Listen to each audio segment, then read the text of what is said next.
Hi guys, it's Kristen Koltik here, and today we are going to have a very deep conversation, and I'm excited. This has been weighing heavy on my mind for a while now, and um, I wanted to have this conversation with you guys in light of things that are happening in the world around us today.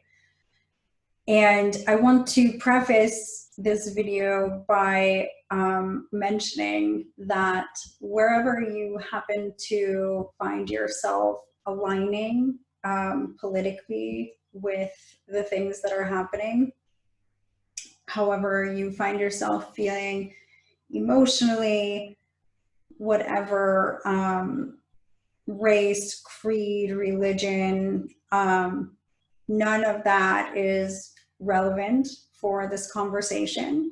And really just want to speak to you as one human to another. And I hope that you will join me. I also want to preface this by inviting you to stick with me past the first part, because I am going to be using some terms that are a little bit triggering to some people.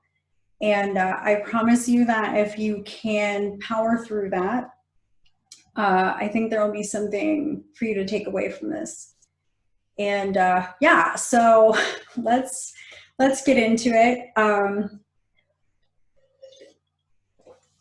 do apologize also, my camera is not hooked up right now, so I'm using my webcam, so it's not super clear. Hopefully the volume will be okay. So it's heavy times. We're living in very heavy times, and there's a lot of divisiveness, and there's a lot of animosity and hostility amongst groups of people towards other groups of people. And we're not going to talk about that today. Wherever you find yourself aligning, I invite you to look for a moment and notice that all of the emotions that you're feeling and all of the blame that you are experiencing is being put elsewhere. You know, people on this side are pointing the finger here and vice versa. And for the purpose of this conversation, we're not going to be pointing fingers, because I happen to believe that it's not a very empowering place to be. And instead, we're going to be going on a little bit of a journey of self-discovery. And so instead of looking outward, we're going to be having a conversation in order to get connected with ourselves and how we can make an impact in the world and what's going on today. So, trigger warning. We're going to have a conversation about the human condition and the human attachment to victimhood and suffering. Please stay with me. This is not to say that victimhood isn't real. This is not to say that there are not people being victimized. This is not to say that people are not suffering. Of course, all of those things are happening. We're going to talk about the attachment that human beings, all human beings, have to the experience of victimhood, to the identity of victim. And just to give you a little bit of a brief explanation of why that is, just so you have a little bit of a foundation to stand on for this conversation. So we all have this attachment to the experience of victimhood. And I know that might feel triggering. I know that there might be some defensive feelings that come up, some resistance, and you want to say, no, but this happened to me. Someone did this to me, and I get it, okay? And I'm not in any way invalidating that. We've all been victimized, legitimately victimized in one way or another. For some people, that's a systemic, institutional victimhood. For some people, it's, you know, they've been subjected to a physical or emotional or sexual abuse. For some people, it's really just something small. But what happens is in childhood, we experience a trauma. And again, that trauma can be a systemic trauma. It can be the result of an abuse. It can even be something that really doesn't sound all that traumatic. It could be something as simple as, you know, finding out that Santa Claus isn't real and your parents have lied to you and you can never trust your parents again. That's not to say, that revelation occurs as a trauma to all kids. I'm just using that as an example. We all process our experiences differently, and sometimes something occurs to someone as a trauma just because it occurs to them as a trauma. And there's no real way of knowing that preemptively. So I don't want, you know, if you're a parent, I don't want you feeling the heavy pressure of avoiding inflicting trauma on your kids, because in one way or another, however, you know, on point you think your parenting is, your child will experience some sort of trauma. We all do. Maybe it happens at school or on the playground or whatever. So a trauma occurs. We process it as a trauma when we're a child. And from that trauma, ego gets created. Now, a lot of people think that ego means some sort of grandiose, arrogant way of being. That isn't actually at all describing ego. Ego is a function of survival. It is a mechanism that exists, that gets created out of a trauma that has us put self above everything else. And we do this subconsciously, and it happens all the time. It's never going away. It's not going to go away by the end of this conversation. It's just a mechanism that gets created from a childhood trauma that has us put our own survival ahead of everything else, even the people we love, even the, you know, there are a lot of people who are empathetic and selfless and sacrificial, even to a fault. Even those people have this mechanism called ego. And what happens is that out of a trauma, ego gets created, and ego has to justify itself. And how it justifies itself is to perpetuate the dialogue. Oh my gosh, there's a butterfly flying in here. That's magical. So ego justifies itself by perpetuating a conversation with oneself constantly, which has you experience yourself as victim. The conversation, you know, and again, this is happening in the subconscious, you're not present to it, but the conversation is like, this is happening to me. Someone is doing something to me. Why is this happening to me?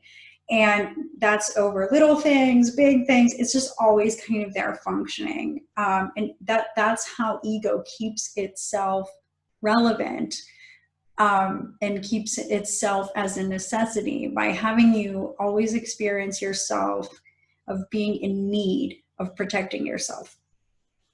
So let me give you an example of this, just to kind of illustrate how we kind of always have that experience that we go to of, this is happening to me. So let's say you're in the car and you've got the kids in the car and you're running late.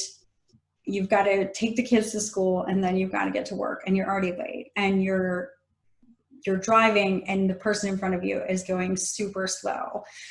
So you're starting to get like so tense and so frustrated. You're getting angry. You know that with every passing minute that you're behind this slow driver, that you're going to be more late to get the kids to school and then to get to work.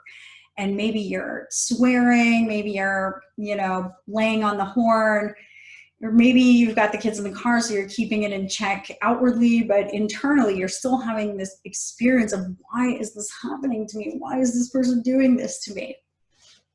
And that's normal. It's totally normal. And then let's say later that day, your day is winding down and the kids are at home with your spouse and you've got to like run out and get gas. And this is the only time you've had to yourself for the entire day, maybe the entire week. So you're taking your time. You're not in any big hurry to get back home. So you're cruising. You're not speeding. You're not in any hurry. You're cruising at the speed limit and you've got your music cranked up and you're just relaxing. And this is your moment. Okay. And then someone comes up behind you and this person's in a hurry. Okay. And they're tailgating you and maybe they are honking their horn, and your experience in that moment is like, what is this dude's problem? Like, why are you tailgating me? So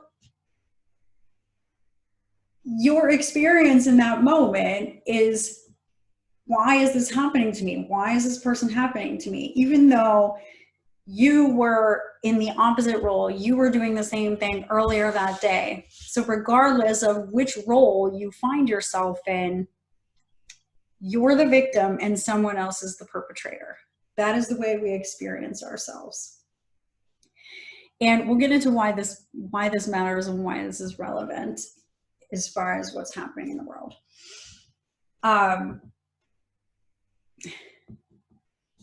We're all victims of victims. And even though we don't like to admit to ourselves or to other people, we are all also perpetrators.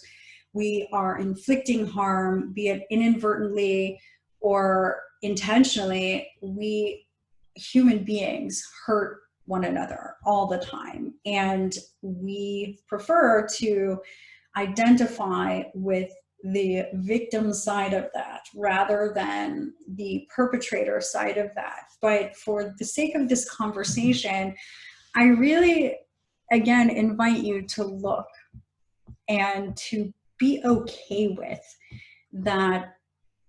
You have surely been victimized in ways, but that is not the only experience of your life. You have also perpetrated pain, disappointment, and the likes onto other people. And that's okay. That I'm not here to beat you up about that.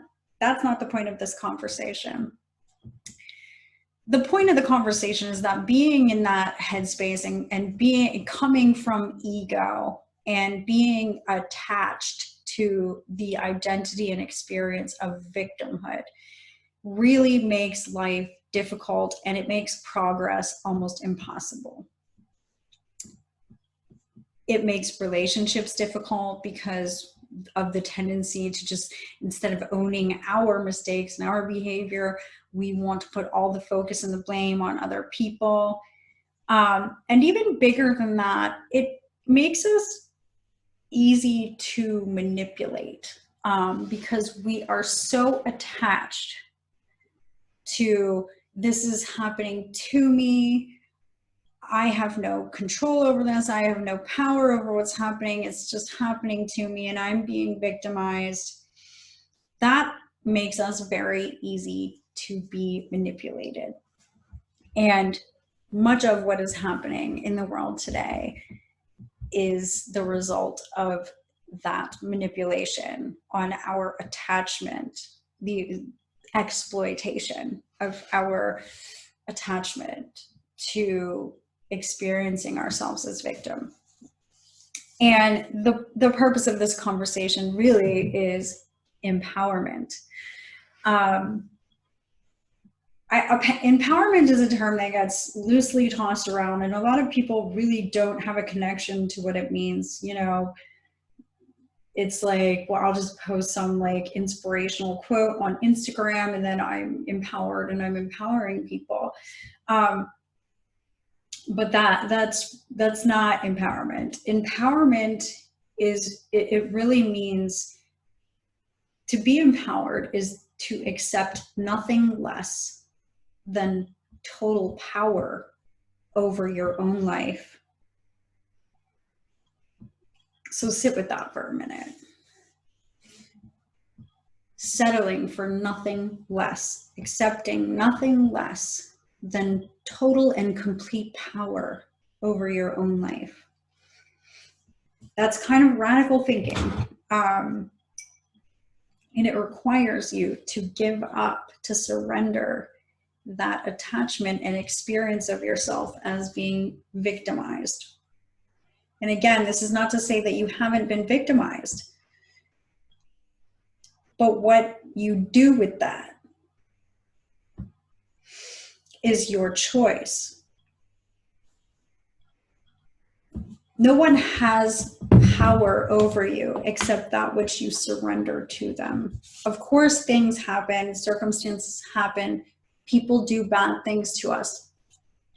That's always going to be part of life. That's not going anywhere, just like ego.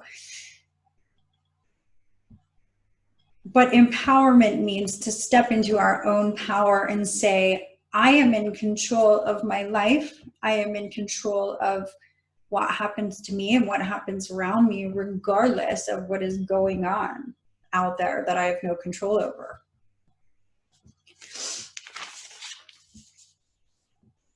This is a really radical idea when we're talking about systemic oppression. And a lot of people think that I don't have the right to speak about systemic oppression because I have light skin. But I can tell you that systemic oppression exists in many forms, and racism is not the only one. Racism is certainly one form of systemic oppression, but it is not the only form, and many people are being systemically oppressed in many different ways, and they're all valid.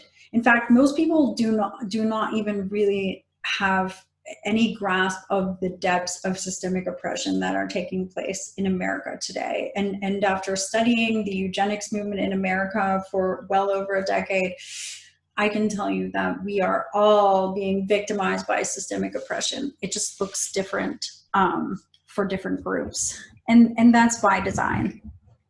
And again, I don't want to get like super deep into that because I don't want to have a conversation that is divisive in any way.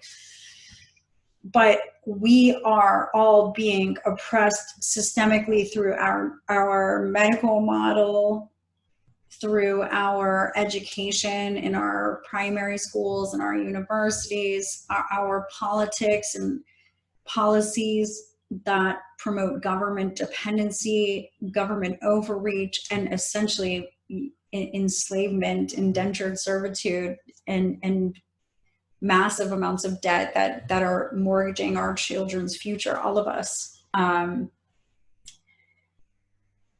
And hopefully we can find some common ground and unity in knowing that all people share the experience of being victimized, even though that looks different from one person to another or from one group to another.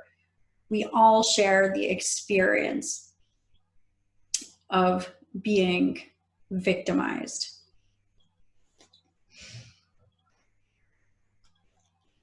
It hurts my heart. It's very difficult to watch the perpetuation of systemic oppression through the belief that we must wait for permission from our oppressors to no longer be oppressed. I don't believe there is any deeper, more diabolical system of oppression than one which perpetuates the belief that we have to rely on other people to change their views and change their behaviors to ultimately change our fate. I don't believe there's anything more disempowering. And I cannot and will not be quiet about that, about such disempowering beliefs which keep people enslaved to their oppressors. We need to reclaim our power. We as a human family need to reclaim our power. We need to reclaim our culture, our brotherhoods and sisterhoods. We need to reclaim our power by refusing to buy into a system which divides us, which exploits our psychology, our ego, our survival mechanisms, our attachment to wanting to be the victim and put all of the blame on others and give all of the power over what happens to us to other people. We have to reclaim these things, or none of us has any hope of ever ending systemic oppression.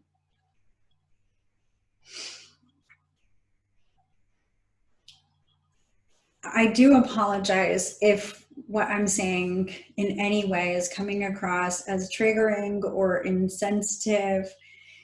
It is not my intention. I am not speaking to you as a white woman, liberal, conservative, Christian, Jew, Muslim. I'm not speaking to you from any label or identity that someone else has imposed on me.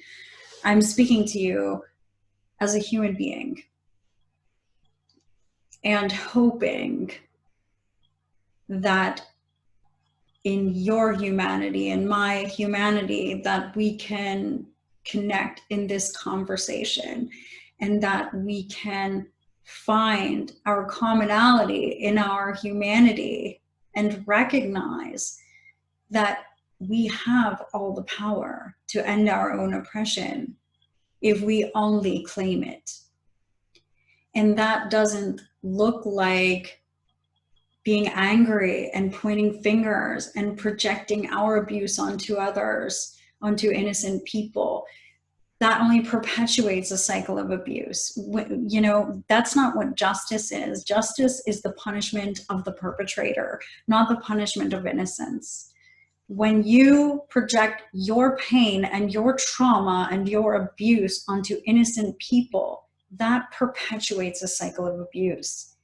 It creates more fear, more justification for fear and survival, and all the very things and the very mechanisms and the very realities in the world that have us be divided and fearful. It perpetuates the cycle of abuse. Reclaiming our power looks like no longer allowing our oppressors to use us as pawns in a game, to pit us against one another, to make us afraid of one another, to label us and put us in boxes where we have to only be aligned with the people in our box and be enemies of the people in other boxes. That's all fabricated. It isn't real. We are one human family. We have the same creator. And we certainly have the same psychology. We have the same defense mechanisms, the same tendency to need to be right and to make other people wrong and to need to be the victim and to make other people to blame. And however legitimate that may be, it isn't serving us. It is keeping us enslaved to the trauma, and it is keeping all of the power over our lives and our fate in the hands of those who oppress us. So I ask you, my brothers and sisters, my fellow humans, to really reflect. And instead of focusing your energy outward, instead of coming from a place of emotional reactivity and attachment to victimhood and needing to point the finger, to reflect on how really all that does is hand your power over to someone else. And instead to really look within and see how you have the power to create change by being something different than what they're telling you to be, by being something different than what that automatic nature has you be, and instead intuitively getting in touch with your humanity and with the humanity of other people as well. I think it's all part of the divine plan of the universe that we have different experiences and we have different passions and commitments and worldviews, because not only would it be a very boring place if we all had the same experience and the same worldview, we would never see progress. We would never see humanity evolve if everyone was only focused on the same issues. Our experiences has us feel attached to certain issues and injustices, and it doesn't mean that someone else's experience or commitments to different injustices are any less valid than our own. Because again, this attachment to victimhood and suffering, and this is happening to me, it gives us this artificial need to elevate our suffering above the suffering of others, to say, no, my pain is worse than your pain. My oppression is worse than your oppression. But I can tell you this, all oppression is an injustice. All trauma is pain. And instead of trying to elevate ourselves above other people in order to validate our experience, let's try to find common ground in that we all have trauma and pain, and that we are all victims of some form of oppression. And let's come together in our humanity, in love, in a commitment that all of us be free. Let's stop playing their game. Let's stop letting them tell us how to define ourselves, who to associate with, who to be angry at, who to be afraid of, whose cause is worthy and whose isn't, whose pain is real and whose isn't. It's not serving us. It's not serving any of us. To engage in that is perpetuating a cycle of abuse. It's not the way out.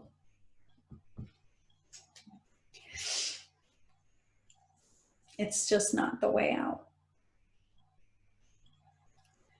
So I guess that wraps it up. I do thank you for being in this conversation with me. I know this might not be a popular or comfortable conversation. And so if you stuck with me this far, I'm very grateful. I certainly appreciate it. And I am sending you all of the love and light, all of the positive vibrations that you recognize from your intuition, that you recognize these truths and that you step into your own power and stop handing that power over to people who oppress you and who will never stop trying to oppress you. I just send you all the love and all of the prayers that you come to know and claim your own power. And through that, we can truly see progress for the human race. Much love to you all. Godspeed.